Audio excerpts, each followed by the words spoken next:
Beaucoup de personnes se moquent de la protection de la vie privée. Elles réclament, au contraire, le droit de montrer et d'exhiber leur intimité.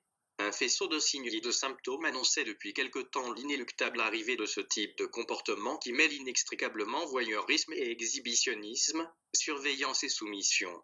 L'un des objectifs de la guerre de quatrième génération est de passer d'une société informée à une société d'informateurs. Ce qui est exactement le but de la Texas Border Sheriff's Coalition, qui a fait installer, dans des emplacements isolés et stratégiques, le long de la frontière entre le Texas et le Mexique, plusieurs centaines de caméras de surveillance.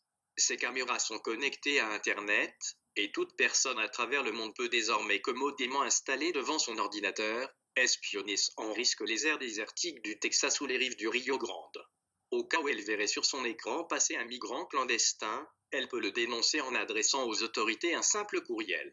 Au Royaume-Uni, l'entreprise Internet Eyes a lancé, en 2009, une initiative semblable, proposée comme une sorte de jeu ouvert à tous les internautes.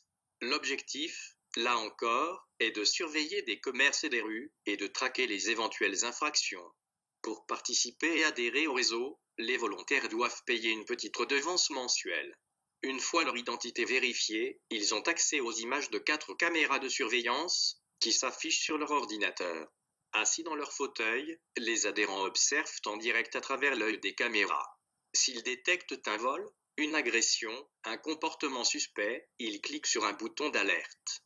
Monsieur Tony Morgan, le créateur du site, se justifie, il y a plus de 4 millions de caméras de surveillance, mais seulement une sur 1000 est regardée. De cette manière, les caméras seront regardées 24 heures sur 24. C'est la meilleure arme de prévention de délit jamais inventée. L'une des perversions de nos sociétés de contrôle est bien celle-là, faire que les citoyens soient, en même temps, surveillés et surveillants.